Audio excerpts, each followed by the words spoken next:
Folks, it's your good friend Lila Farley. Welcome to this episode of Farley's Far East. I think that's how I'm just going to phrase it for now. This episode of Farley's Far East. It's a new episode of Farley's Far East. I started the abbreviation today, by the way, which was, we got a new Far East streaming coming tonight, same time as always, unless you're in America, because for some reason we have to mess with our clocks twice a year. It's really great. All right, guys, nice to see you. I'm really excited about this stream. We got a lot to talk about. I'm going to try not to be too repetitive with stuff that you guys may have already read or seen in other videos, but at the same time, I'm going to also try to come at things from a new, unique, and entertaining angle. First, we have to go into the first segment, which is called Seeing Sheetler, or Seeing Sheetler. Seeing Sheetler. I wanted to do something like this. Hello, Dustin. Hello, Doodle Noodle, Andrew, Michelle, and Facing. Airplane, Hiroshi, Chinese Pride, everybody. Nice to see you all. Dustin, right alongside an odd guy stuck in odd times. Nice. Wow, that is incredible. And quoting my own songs to me. I'm very touched. I'm moved. So the first segment that we're going to be doing in this stream is called Seeing Sheetler. Okay, Seeing Sheetler. I wanted to do this since the Winter Olympics, which you guys may have completely forgot about or didn't even know happened because so little people paid attention to them. But there are some hilarious pictures that came out of the Beijing Winter Olympics, 2022 Winter Olympics, like a ski jump right next to a nuclear, hydrogen. I think it was a nuclear. It's like the thing from The Simpsons. Okay, I'm not a chemist. Jesus Christ. Anyway, the opening ceremony for that, Xi Jinping looked the worst I've ever seen him. His face was so bloated. His words, he was clearly reading off a teleprompter, but he was doing it so slow. He would make Joe Biden look like a math genius. That was such a lame simile. Make Joe Biden look like, who was the guy that won all those games of Jeopardy? I forget his name. I'm off right now. Let's try and see if I can get better as we go. He looked so bad, and he mispronounced words, and he also messed up cold. It was like there was an error in what he said. Instead of saying the fourth annual or the second annual, he said the 400th annual or something like that. And I'm not going to show you guys that video because I've showed it to my audience before. If you followed the Lila Farley channel, just know that it's brutal. Until we did this, we have to look at Li Keqiang's recent funeral. If you're unaware, Li Keqiang is the former premier of China. He passed away with a heart attack. And if you want to know more about that, feel free to check out the last episode of Farley's Far East. But in this episode, we're going to go to his funeral. I'm going to try and be super careful here and not go backwards from 210 because there is an open casket with Mr. Li Keqiang.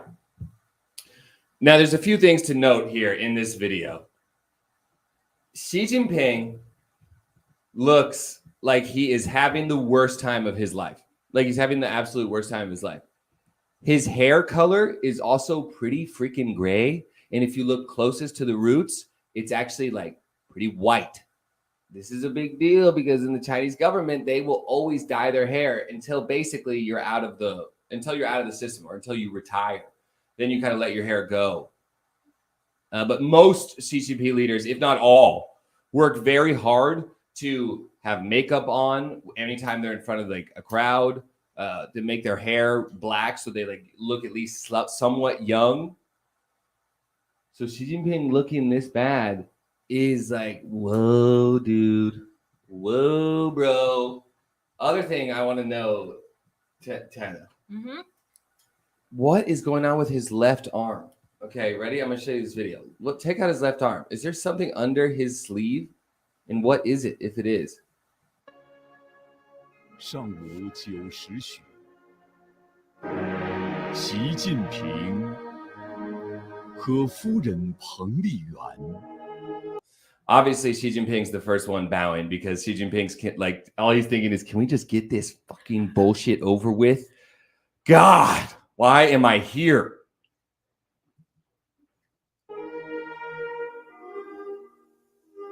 Look at that. Look at that attitude. There is zero emotion in his face. There's zero emotion other than just like, you gave me so much trouble when I was just trying to fix this place, and you just don't understand. You just don't understand, Lee. He's trying to bottle it up. He's hiding his discipline paddle or something. Xi Jinping has lost vitality, too much yin energy. Oh, he's lost his yin yang balance. What am I doing here? He hasn't had his pork today yet. Well, if that's reference, Dustin, to what I talked about last time, which is this generation of Chinese political leaders grew up eating pork, which if you're really down to look deep into the abyss, feel free to search on YouTube or Google pork farms in China. They're pretty freaking rough. But we, America too. Yeah, I know America's got some rough shit too. We have some great documentaries that you can reference and how policy might change as a result of those documentaries or other mediums that free speech enables you to talk about issues. But in China, we obviously do not have that. So to compare China and America is ridiculous, invisible person that I'm fighting with. God, the Chinese farms in China are really dirty. And Xi Jinping and this generation of Chinese men grew up eating a lot of pork from those pork farms, as well as smoking fake cigarettes. Any of you guys ever hear fake cigarette? I believe my numbers are correct here. Okay, I believe, but maybe it was like I think I saw it a long time ago, so maybe my facts are outdated. But I believe that there are 1 trillion fake cigarettes smoked in China every year. It's either smoked or produced. And in these fake cigarettes, they found everything from, human feces, rat, human remains, dirt, all this nasty, nasty chemicals just to make those cigarettes dirt cheap. And if you've ever smoked cigarettes in China, you already know the legal cigarettes that you smoke there. They have so many chemicals in them, it burns incredibly quickly.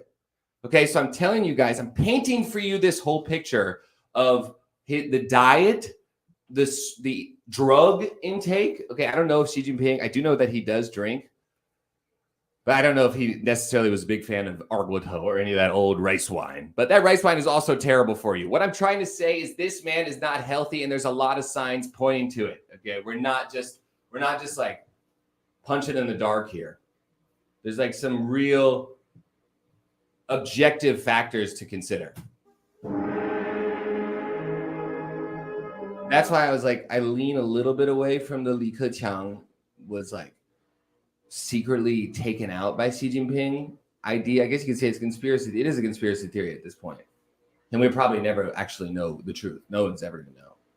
But, Li Keqiang also grew up in that generation. And what people in my audience, my Chinese audience, will tell me is, well, Lilo, they get 特工, they get special supply, or 特工业. Oh, 特工. Such an awful character if you guys study Chinese. 供 for supply chain. 供提供供你参考. But that's also 第一声, 有时候是第一声. Sometimes it's the first tone, and it really bugs me. They have special reserves for the Communist Party higher elites. And what my audience would argue is that the quality, it's exactly like 1984, how you could get like good coffee and stuff. And what my audience would argue is that quality of that food and cigarettes and whatever is really high. And to that, I'd say, really? I mean, Li Keqiang didn't really even get started until like 1993. I think we looked it up last time. It was like 1993. Xi Jinping obviously has been in it from the beginning, but that just solidifies my argument that he like lived a lot of his life eating and inhaling this disgusting shit. I don't know. You guys can tell I'm a little angry about that one because a lot of my audience came at me with that. Like, Lula, you just clearly don't understand. There's a special reserve for the Communist Party people. It's like, yeah, dude, I have a coffee cup that says 特工 on it. All right, sorry. Beating up the invisible man again. Oh, shit. Oh, that's gonna be dull, dude. Oh my God, that's such a problem. All right. This is Xi Jinping's sleeve. Do you see this? What's going on in this sleeve? Why is his sleeve like this?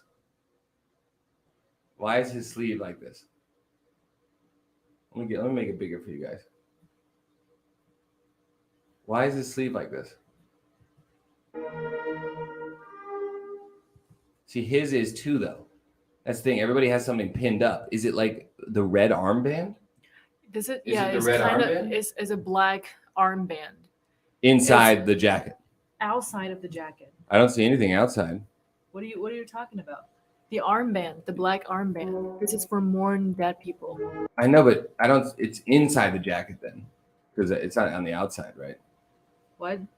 You mean this one? What? Like this? Yeah. It is outside the jacket. Dude, am I just a colorblind idiot and unable to see the difference in degrees of color here? What is happening? It's a mourning band. Okay, all right. I'm glad that we now know this is a mourning band. Sorry, guys, I've never been to a funeral in China. I don't think I've been to a funeral yet. I think maybe when I was really young. I don't remember though. Is he in pain? Is he struggling? 李强 Emotionally, is he struggling to get through this?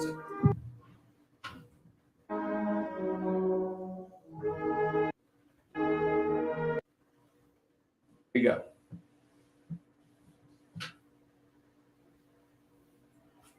Do you see what Average Joe said? Well, no. He said, yeah, take over. What do you guys think? If this is your dad and you see him in this video, do you give him a call? Are you worried? Are you worried? Do you mention to him maybe trying Jenny Craig? Jenny Craig is on my mind. You mention him like going on a diet, caring about his health whatsoever. He lost a few hours of sleep or something. Only close ones can wear. Oh, okay, nice. Only people that were really close to him, unlike Xi Jinping. So this is the first segment of this stream. It's just seeing Sheetler. I probably should have shortened it by like 3 minutes, but whatever. I hope you guys feel like you have a more accurate picture on Xi Jinping's debilitating health. Did I say that word right? Or was that completely wrong? All right. Next segment is Proletariat Picture of the Day. Better than Pick of the Day, as I named it maybe 3 episodes ago. I think Proletariat Picture of the Day. It's nice. It's a little bit more of a challenge for me because I have to find a picture that does accurately reflect proletariats, the struggle of a proletariat. And that is what we are going to be looking at right now. I bring you, ladies and gentlemen, to Chongqing. So if you've ever been, Chongqing looks very much like a sci-fi place.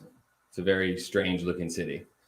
In the middle of China, and it's densely populated as hell. It's very hard to walk around, but great food. Chongqing. In the city in Chongqing, which is called Tuwan, or I guess it's like a district in Chongqing, probably. Anyway, Tuwan, it is an old. Does anybody know what this is? Do you know what this is, right? Because I know what it is. As soon as I looked at it, I knew exactly what it was. What it formerly was. Okay, I'll give you guys a hint. Right now, it is from what it was. It has now been turned into a like little food station, food and drink station, where you can come and get little snack, maybe a beverage, enjoy yourself. It used to be where you could go get a humongous cotton ball shoved deep into your nose, and if you really were misbehaving, deep somewhere else where the sun don't go. Okay. Also, as Dustin Pearson said, COVID booth turned into 食堂站出点 or 站餐点 助餐点 or 助餐点 It's a 食堂 in England is the canteen 助餐点 food supplies, canteen food things. station. Canteen food station. It was a secret police station. No, not a secret police station. The secret police stations are in America and other great countries around the world. I wonder if I should submit an application to one of those places. This used to be where you would get yourself, one of your orifice violated during zero COVID. And so the reason I'm calling it the proletariat picture of the day, proletariat picture of the week, I don't know why I'm saying day, proletariat picture of the week is because that's innovation. How dare people say that the Chinese can't innovate? Okay, whether it is the anal swabs, the anal swab test, or the anal swab dummies, or converting old COVID test booths into food supply / drink stands. Is that not innovation? I ask you, is that not the creativity that the whole world, the West, the West with their wicked ways has been trying to be all superior about for years now, decades, centuries? Well, the Chinese market is so big. Yeah, they got cheap labor, but the biggest problem is they can't create. They can't innovate. Well, look at this. Okay. Everyone is worried about the Chinese taxpayer dollars during zero COVID being spent on wasteful investments. And you guys just don't understand the Communist Party under Xi Jinping's rule. He knows how to turn around a failed project or an old, outdated project, right? Unless obviously it's your apartment that you've already paid on, or One Belt, One Road, the $1 trillion infrastructure project that stretches across 60% of planet Earth. Yeah, unless it's that. But if it's anal swabs or COVID test booths, it's great creativity. China also invented a new sport, blue police banner mass crowd censorship. Yeah, that's a ridiculous one. We'll definitely get to that video at some point in my English streaming days. All right, next segment is kick-ass communism. I have a link here. I wrote some notes, but if I'm being honest with you guys, I don't remember what this one is. Oh, yes, of course. Yes. Okay. Yeah. Since the audience has requested you to take over, do you want to introduce where this is? What's going on here? Let me see. 3rd of November in Henan, in a place called Ruzhou, there is a mother and child health hospital that people were protesting. Now, I saw mostly in the video nurses, but I guess in the video they also say it's doctors too. So doctors and nurses were protesting because they hadn't got their pay for a year. Dude, who has seen the first episode of, is it the first or second episode? Second episode of Farley's Far East. Okay, our second stream, did we not look at the students participating in the military drill exercises where they were practicing stabilizing or harmonizing, rioting or protesting groups that demanded their pay, that demanded their salary. Remember that? Yes. We've come full circle, folks. Okay, we've come full circle. Time is a flat circle. So that's the preface. The reason I want to show you guys this and why I've called the segment that it is under Kick-Ass Communism is because listen to this dude's voice. A journalist is what they say. So I guess it was a journalist contacted the Ruzhou. I've never heard of this fucking place in my life. Ruzhou contacted the Ruzhou General Sanitation Government Bureau, right? Wait, it's kind of like the CDC, the local CDC. Oh, it's more like the local CDC. This Yeah. is so funny. Thank God you're here. Oh my God. So called the local CDC, and it was a official. Now, it wasn't the head of the local CDC, but it was an official. And listen to his tone when the reporter asks him, "Have you heard about this thing? Why can't the wages be paid? How are we going to fix this idea? Or how are we going to fix this?" 医生反映拖欠工资1年，我们想了解一下有没有这个事儿啊？好像有。啥原因拖欠工资呢？没欠，医生的这个诉求咱们怎么解决呢？不知道，没欠。Okay, the reason I want to show you guys this and the reason I've called it kick-ass communism is because is there anything more communist than being horrible at your job? So this guy is, when he's asked, have you heard of this? He's like, yeah, I think so. Yeah, I think so. And then they go, yeah, I think so. Wait a minute. Why are you not sending out salaries? Why are you not dispersing salaries? And he just goes, no money. That's it. No money. It sounds so, it's honestly, it's such a heavy accent too. You should put an accent on it. I got no money. Like, yeah, I think I heard of it. No money. It's like, well, how do you plan on resolving this issue? I don't know. That's what that sounds like to you if you fucking speak Chinese. This apathy right here. Listen to this. 我想用 I think so. 啥原因拖欠工资呢？没钱， No money. 医生的这个诉求咱们怎么解决呢？不知道。 I don't know. I don't care. I don't know. Does that not just get your big communist red boner hard as an open casket corpse? That was rotten. That's also a little stretch.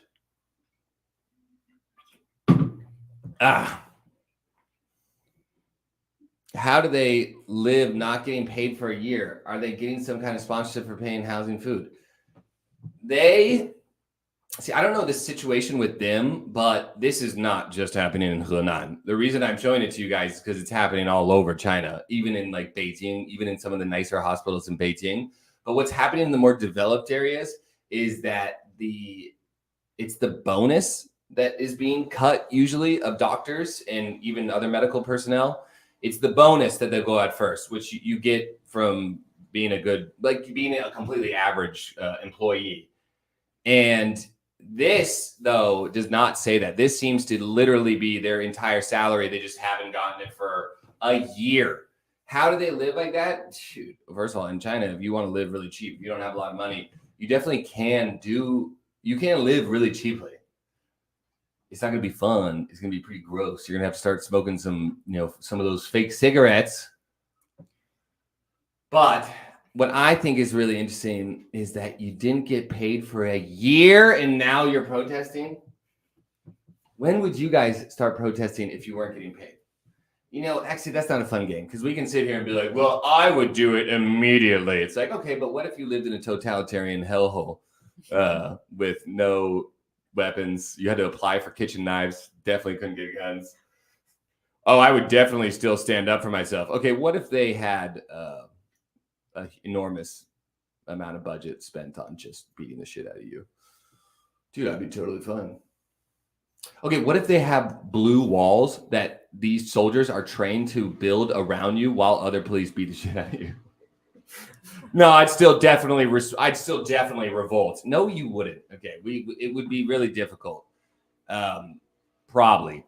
All I'm trying to say is we just don't know. It's tough to say. I think it's important to be empathetic here, but at the same time, it kind of tells you where the general Chinese mindset is in terms of how much they will put up with before they really start doing something like to take to the streets, which is a year of not getting paid. A year, bro. Wow. Well, thanks God we have the tradition of saving money. Hey, I mean, here's the good news. Okay, we're not all about bad news here at Farley Star East. The good news is that I talked to this reporter, actually, and she was able to talk to one of the committee members on the local CDC, the Chinese version of the CDC. Obviously, I know that. And the official assured her that he had no idea what the fuck to do. They have no plan and no money. So don't worry, guys. I think we're going to be just fine. Ruhua alert. Ruhua alert. Well, you get a sack of rice and a pack of toilet paper, Chinese Christmas. Put on some fake Nike shoes. Dude, I had a communist. My European history teacher in college was from, I think, Romania. And she lived there, grew up there when she was young in like Soviet Russia or Soviet Union fucking communist society. And she would tell us stories about just like, yo, if you got good toilet paper, it was like you were just blown away. She said she remembered one time when she got like an imported roll of toilet paper, and she just remembers being like, "What the fuck? This is so soft. This is crazy." And that story always stuck with me, and that's what I think about when I say, "Fucking kick-ass communism." Nothing like communism to ensure that the workers will not be taken care of, right? Yeah. Finally catching a live stream again. Nice to see you, Jason. After I couldn't afford a season of my rice with chili crisp. As I said, Chinese people can cool. That's an interesting thing that you know, Dustin. Cool in Chinese, for those of you who don't speak Chinese, is to eat bitter. And it's crazy how much more common it is in your average Chinese person's like lexicon, because I don't hear people just saying like, yo, I guess the most accurate translation I could think is probably suck it up, or just like, yeah, suck it up. Suck it up is kind of like your dad, though, telling you not to cry. And that is cool. But cool is, I think, is even a larger range, a larger scope. And you hear like Xi Jinping telling young people to basically shut the fuck up and learn how to cool. Just swallow the swallow the pain and just like deal with it. Because Xi Jinping obviously knows a lot about that.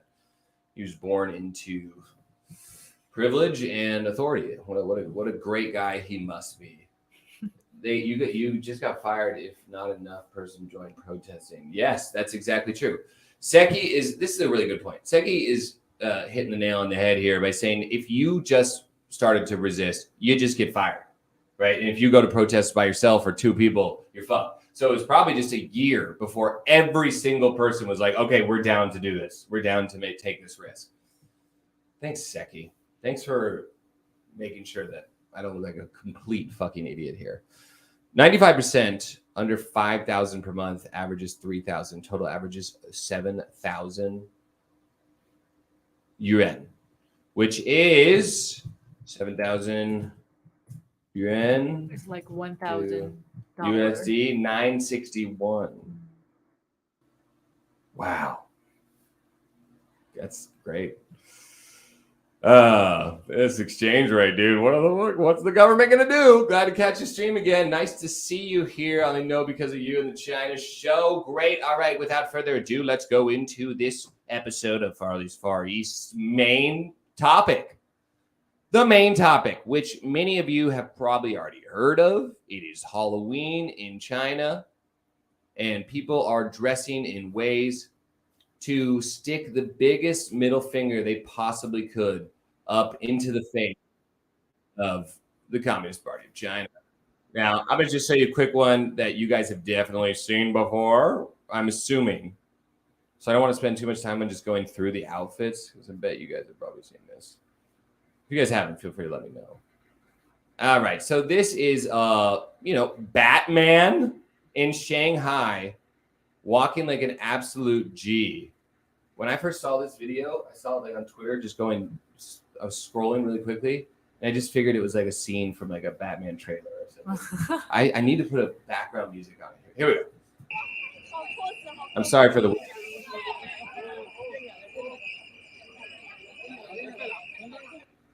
So they're getting Xi Jinping.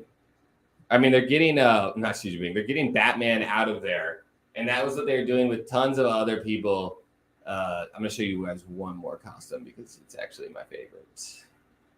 It's actually my favorite. Halloween became a microphone through which Chinese youth in Shanghai used to express a level of discontent that honestly, even as someone that follows China every single day, I was pretty freaking surprised about. I was really, really surprised. Even though if you are on like in the comment sections of Weibo and the Chinese social media and shit, you can already feel a large and growing sense of discontent. The question always is like, is that discontent enough to make them be able to see through the lies of whataboutism? Because it's often not, right? You can have Chinese people be like, yeah, this Communist Party is ridiculous. And you're like, yeah, I can't, this is so bad. I can't believe this. And then you express like any favoritism for capitalism, and they'll be like, oh no, I still support communism. I just don't think the Chinese Communist Party is doing a good job. It's like, oh, dude, where do you even begin with that? Where do you even go from there? So Giga Chad Batman we have right here. And this is my favorite costume because it's straight out of the movie Farewell My Concubine. Cheng Die Yi, you guys have probably seen Farewell My Concubine, and if you haven't, please go see this film. It is really great and has an incredible angle through which it depicts the Cultural Revolution, which we've talked about in many episodes of Farley's Far East. I love talking about the Cultural Revolution because it's so fascinating. But you guys should check out this film. And one of the final scenes, if you haven't seen it, I don't want to ruin it too much for you, but this is basically in the climax of the whole freaking movie. And the message that is expressed during that climax is basically like, this didn't randomly happen. Like, there was so many things that led to the reality that we currently are in right now. And in the film, he starts by he's like referring to his old acting partner as well as this woman that guy was sleeping with. But then really the metaphor is very clear, which is like China in the Cultural Revolution got to where it was. Not just like, whoa, dude. But even when people like me in 2015 started to tell my Chinese friends about like things that I was observing that felt really similar to the Cultural Revolution, I was always met with, you're a foreigner, you don't understand. You're a foreigner, you don't understand. You're a white guy, you don't get it. You're a whitey, you don't get it. Oh, okay, right. Okay, I'm a whitey. That makes sense. That's my bad. Nice coat. Xiao Xiao Ying. Cannot help this time. 7 years in Tibet is pretty good also. Yeah, so that's Generation 5th director Zhang Yimou, who also... Oh, no, sorry. Farewell My Concubine is Chen Kaige, who has also directed some pretty horrible red nationalistic piles of diarrhea over the past few years and made a lot of money from them. And I still think that once Farley's Far East is able to be monetized and I can hopefully find an editor to help me, I think that I think it's going to be time for me to sit down and watch all these horrible Communist Party patriotic films. I've already got the worst one done, dude. I already got Wolf Warrior 2 is already done. Okay. Yeah, today I heard a Scottish dude on the radio talking about the U.S. Civil War. I thought, you're Scot, you don't understand. Yes, that's what I always say to people. Like, can you imagine? I always say, like, can you imagine not being able to accept criticism about politicians because they're the same race as you? Right? Nobody, when for some reason, when people criticize the Chinese government or just other governments that are like non-white people, and by people, I mean, when white people criticize governments that are not white people, you can feel their balls go right up into their skin. Like, oh, I'm not racist, but I do think that Chinese people should have freedom of speech. Oh God, please. It's ridiculous. And I just think that, like, imagine if like some Mexican dude was like, yo, I think Biden raised the interest rates too quickly. I'm like, whoa, dude, can you back off with the racism here, dude? You understand? It's not a good premise. All right, it's not a good joke. You didn't like it. It said movie. All right, wait. So the reason I wanted to show you guys the Batman clip and the other thing with Shanghai is because building on what we just learned in the kick-ass communism section, where you have these people protesting all around China, this defiance, like these acts of defiance, are getting so common in China. And this year's Halloween was just another like step up. Honestly, it's the most inspired I've felt since the white paper revolution. I don't remember the English translation. I think it's white paper, A4 revolution. When everyone had the white paper. From then to now, it's definitely the most inspired that I've felt. Yeah. And that's a good thing, dude. When you do this and when we like pay attention to China, you know, I do think that it exists out there where some people look at other countries, whether it's China or other countries, in order to feel a sense of superiority about themselves, like because they're such boring losers that they have to rely on the only thing that they have not worked for to feel superior or to feel superior. which is could be being white, or it could be being Han Chinese. What? What? You're telling me non-white people can be racist too? Impossible! That's impossible! I do think that there is that, it does exist out there, especially in the Chinese observation world. But my audience and what I've really tried to cultivate is a sense of empathy and understanding. And I just think that doing it through humor is a good way to do that, because humor often will break cultural language barriers, right? And unite people on some sort of interpreted truth or what you feel like is an inherent truth. And I just am proud. You got to focus on the good things. When good things happen in this Chinese observation world, those of us that do come at it with a sense of empathy, we have to remember to cherish it, to sit there and have an extra beer for the Chinese people. I don't know if that's like a really good way to do it, but wonder what Shanghai youth is like. Would I vibe with them? What a lovely question. I actually went to. Dude, I'm getting pretty hot in this fucking thing. Jesus Christ. I know that this shirt is really stupid, but it's really comfortable. Okay, my sister got it. She's definitely not going to see the stream, so I don't think she'll be offended. The shirt is really dumb. It says bad, and then behind it is a donkey. I'm sure you guys can understand what that means. I don't wear it because I think it's funny. I wear it because I think it's comfortable. And I think the buys look decent in it. I just lost like 40 subscribers. Okay. Wait a second. Would you like the youth in Shanghai? Would you vibe with them? Shanghainese youth, or the people that are young that live in Shanghai, right? We have to clearly define that. I would say you're probably asking the young people that live in Shanghai. They're definitely the most worldly in China, probably. Maybe I've never been to Shenzhen, so I don't really know. But in my days, it feels like it's the most international for sure. I do get a little sense of snobbery from Shanghai. You get a little sense of snobbery, which I always joke. I always use to my advantage to make jokes because the Shanghainese will call people that are not from Shanghai like mountain folk, Xiangxiaren, right? Which in Shanghainese is Xiangwuni. And so whenever I meet Shanghainese people, I always tell them, I'm from like Texas, Vermont, like lived really far on a dirt road in the countryside. Like, or you can just call me a Xiangwuni. And the Shanghainese people always go, they're always like, you're not, it doesn't compute. The fucking matrix like flashes in front of them for a second.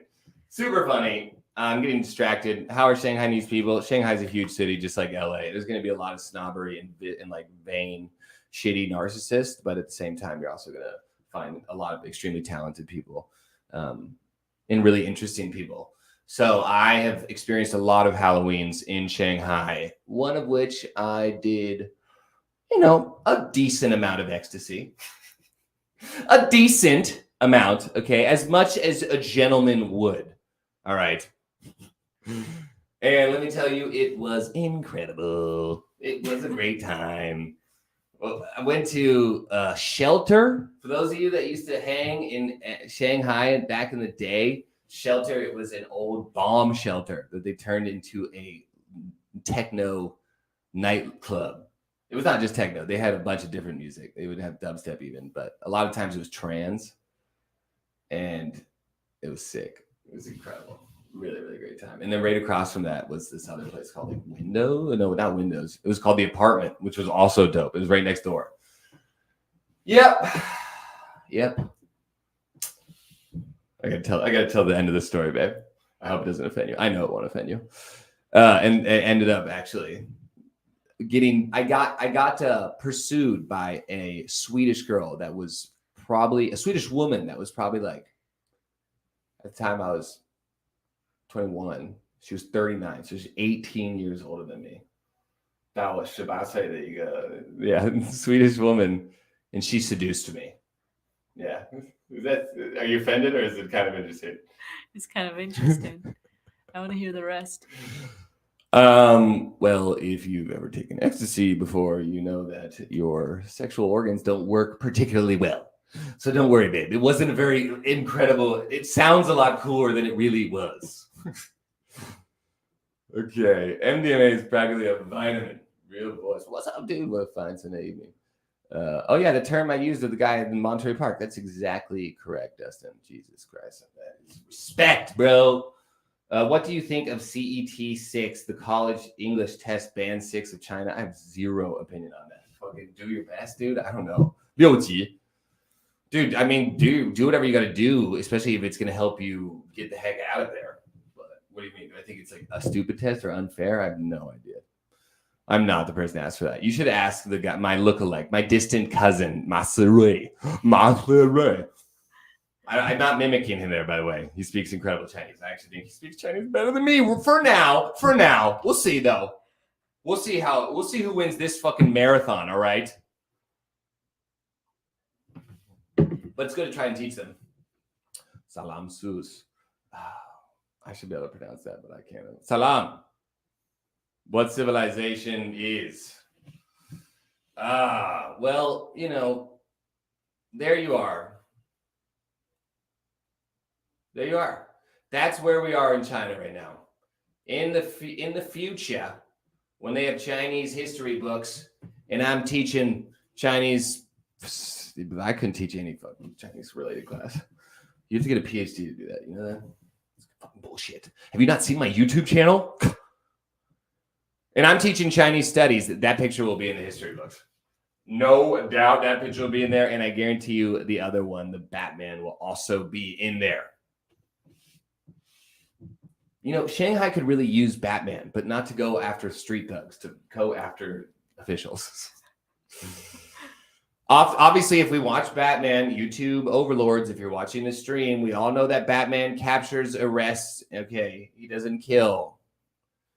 I'm just asking him to help with law enforcement. That's it. Okay, it's not a very serious thing. Oh! All right, guys. I only have one thing left to share with you, which is what I feel is a response. That was my favorite one that we just looked at. I feel is a response to the growing discontent within China, especially online. So the Chinese government has issued orders that now all of the social media companies, giants in China, like Tencent and all these other ones, have disseminated to their influencers, which is those of you that have over 500,000 followers, your actual identity is going to be displayed. Is going to be there for display on your page. Your actual identity, which is crazy. And I think on the surface level, you might think that it would be like,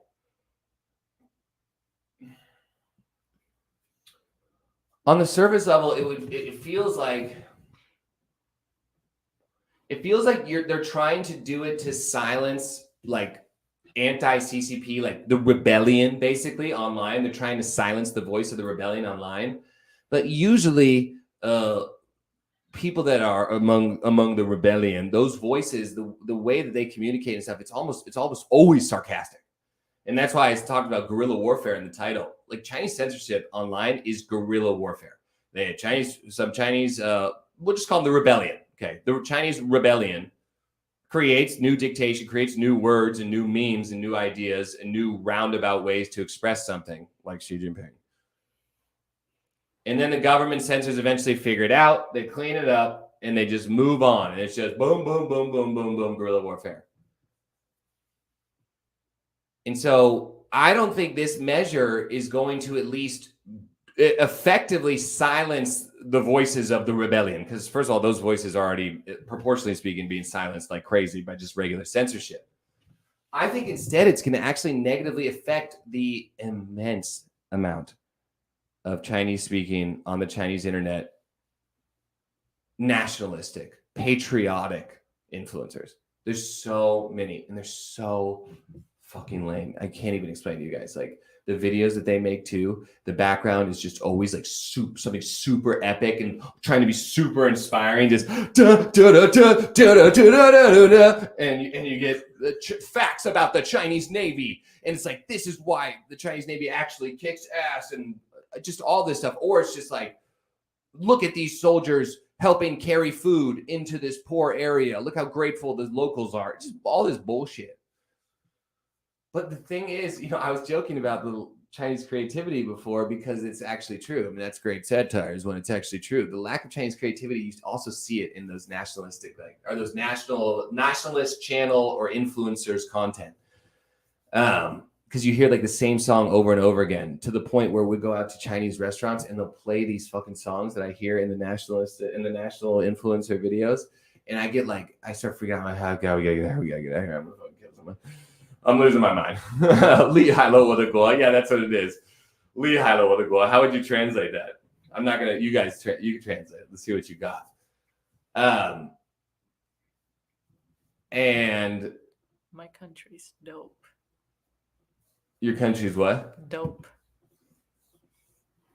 Yeah, my country's dope. Socialism is dope. But when those channels get big and they start to get called out sometimes on their bullshit, especially if it's so clear cut that you were wrong on something, paired with the fact that some of these issues that are arising, the Chinese Communist Party propaganda machine is not always quick or clear on where to stand, because Xi Jinping is really thinking about, well, maybe we need to repair the relationship with America because our economy is fucking terrible. And Putin, last time I saw him, felt like I was talking to Li Keqiang.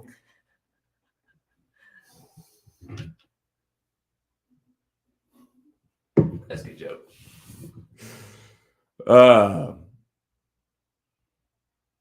And so are you shooting yourself in the foot? What those accounts, not actually, you know what? Even if they don't get called out for giving bad info out, you're still gonna have to deal with hordes of crazy people. Your name is out there now.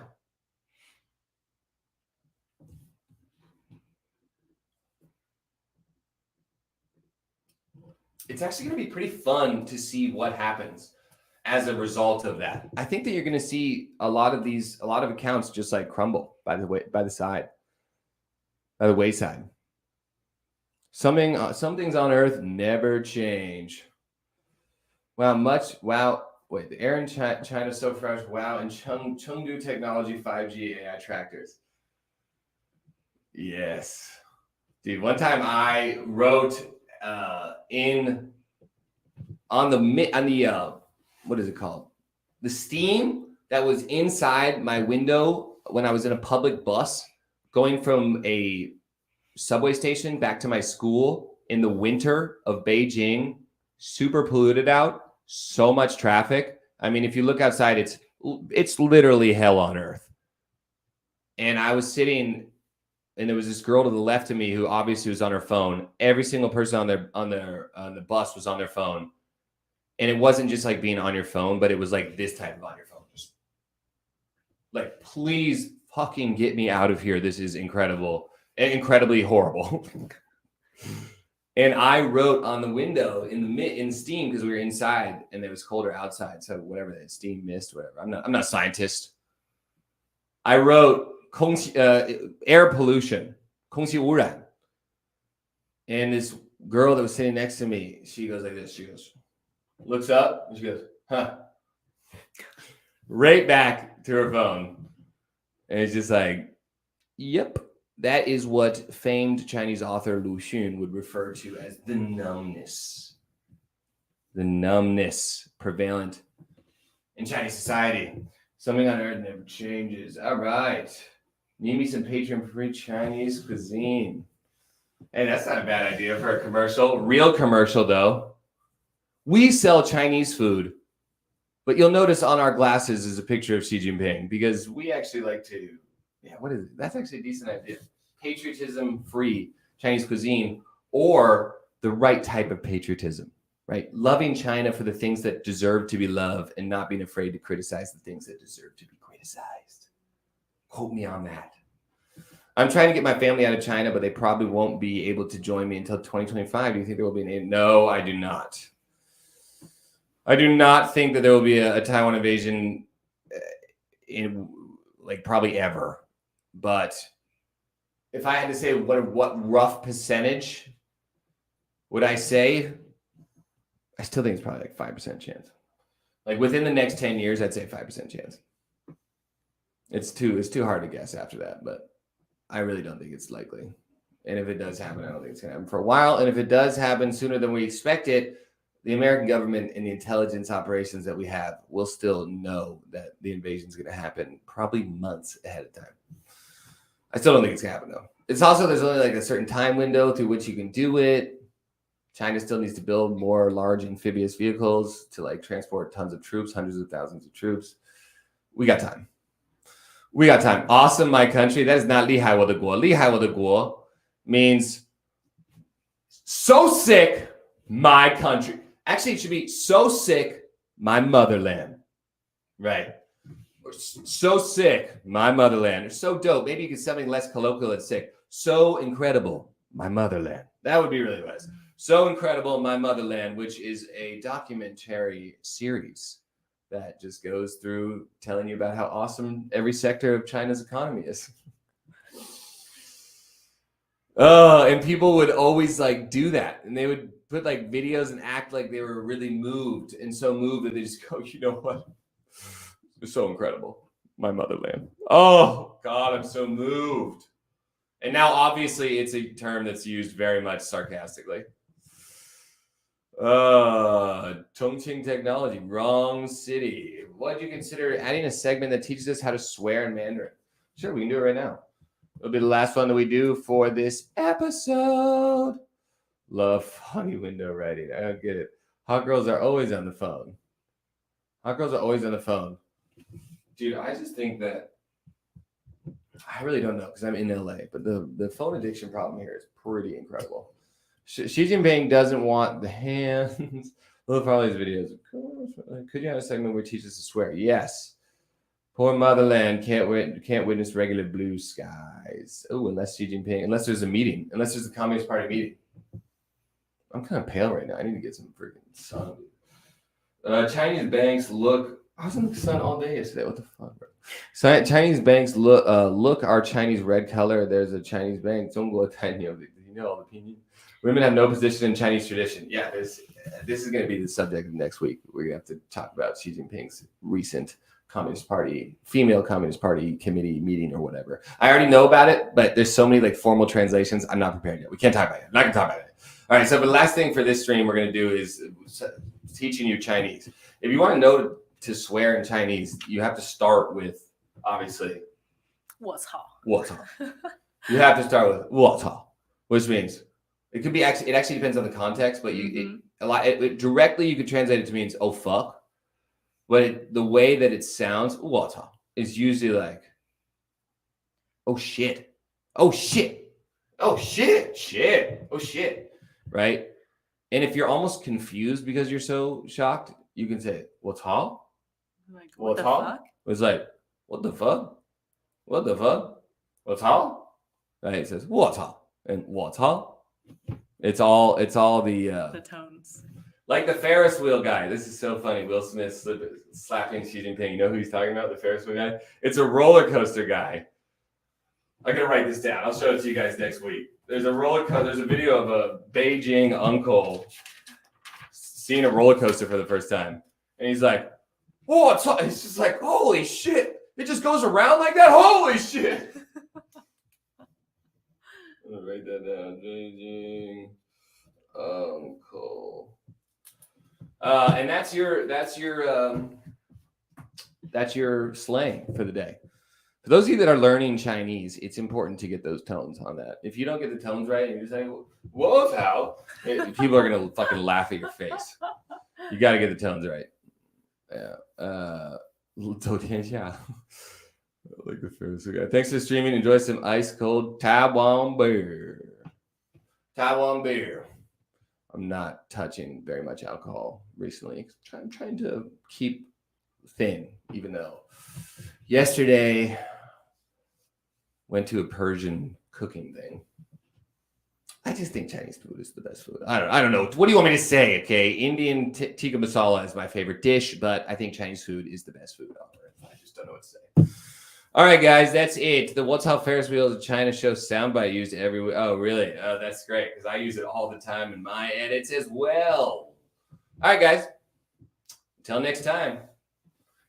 next time, I'm Lila Farley. This has been Farley's Far East.